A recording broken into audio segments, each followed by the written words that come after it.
I'm going to be sharing with you how you can prepare a standard CV and also sharing with you information that you need to include on your CV, as well as information that you really need to delete from your CV because those are TMIs, okay? And they really have no business being on your CV. I'm going to be doing all of this with examples that you might or might not want to follow. Okay, so stick around and let's get started. So this site is called FlowCV, and I really recommend it for you if you're trying to prepare a CV, and if you've not exactly prepared one yourself before, you can definitely use this site. You're going to come out with something really good. Okay, this site is free. There is a free version that you could use over and over and over again without having to pay any dime. There are certain informations that are meant to be on your CV, and there are some informations that really has no business being on your CV, if we're really being honest. Okay, so the first thing that has to be on your CV is your name, obviously. So your name, your contact information, and your address. So your contact information is your email address, your phone number, and your LinkedIn URL, which is very important that you include on your CV. Okay, it just makes your CV look more presentable when you had your LinkedIn. So like in this day and age, you need to include your LinkedIn URL to your CV, okay? And also your address, that is your house address. And when I say your address, you do not necessarily have to have like your street address and your house number. All that is necessary for you to include is the state you live in and the city. Also adding your sex, whether you're a male or a female, it is not necessary. Your date of birth, very unnecessary. Okay, adding your picture to your CV, it is not necessary. You don't need to do all of that. Okay, so your name, your contact information, and your address, that is all that has to be like at the top of your CV. And the next stage that you get into is your profile. Okay, this is where you're going to write something about yourself. It's like an introduction into who you are and what you're about. But you have to keep it very brief, okay? Very short and precise, straight to the point, because nobody's going to spend like hours reading your CV, okay? To be honest, nobody's going to spend minutes reading your CV. I have made research and I have asked questions. This is why I know all of these things, okay? The profile summary could be something like this. An enthusiastic individual who is committed to growth and personal development and possesses good critical thinking and problem solving skills. Okay, so that is enough. Okay, that is enough to introduce yourself. If they want to know anything more about you, they can read it on your CV or they can just call you. Now we are going to move into the next section of education. This is where you're going to have the institution that you attended, what university did you attend, and if you're still in university, what university are you at, okay, what degree are you currently pursuing, blah blah blah. So just include it on your CV. And now we're going to go into the very important section, which is the experience section. Okay, so your experience could include your work experience, which is like your professional experience, and also any volunteer experience you've had before. Okay, it just shows that like your service to humanity. It shows empathy, and it kind of gives more detail about your personality and kind of person that you are. Okay, definitely include that on your CV. So now your work experience, you just don't want to state your job role and the company that you work for. Do not do that. You want to highlight the key things that you did. What are your key achievements when you were working in the organization? What did you do? What did you achieve? How did you improve the situation of things in that organization? What did you do to make things better? Okay, so make it as simple and very detailed as possible. Okay, and the same thing also if you're talking about, if you're sharing your volunteer experience. Another category that I'm also going to talk about is the skills section. Okay, so you need to highlight your skills. You need to make mention of your skills, either soft skills or hard skills. You need to include it on your CV. It is very important. Okay, example of your soft skill could be communication, could be problem solving, could be critical thinking, time management, networking, etc. etc.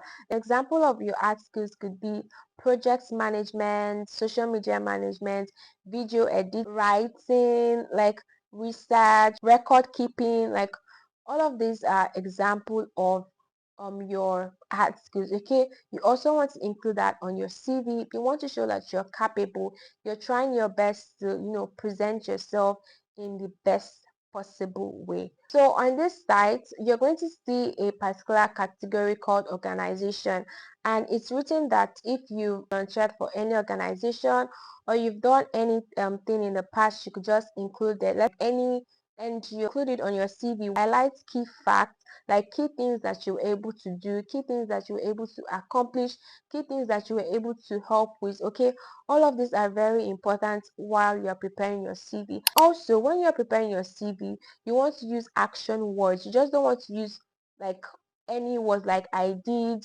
I have, I had. No, you don't want to use that when you're preparing your CV. Okay, you want to use words like coordinated, analyzed, reviewed, examined, assisted, contributed. All of these are action words, verbs. These are words you need to start using when you're preparing your CV. So keep that in mind when you're preparing yours. Alright?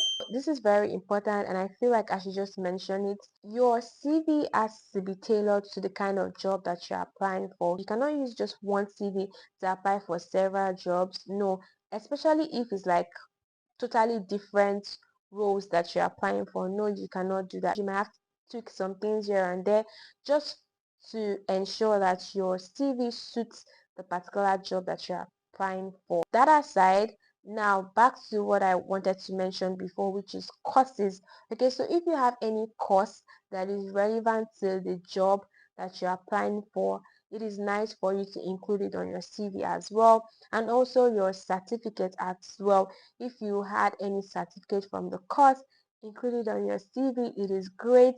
And this is just by the way, if you're wondering where you can start learning courses online, relevant courses, high demand skills online, I have a video here on YouTube where I shared different sites that you can start learning courses for free and also get a certificate once you're done learning.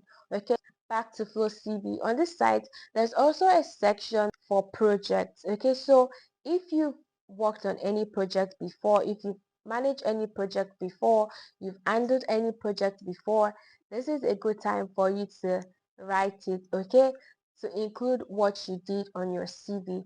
What did you do? What project did you manage? What was it all about? Highlight what you did. You could also do all of this on your CV. So another section is the language category now.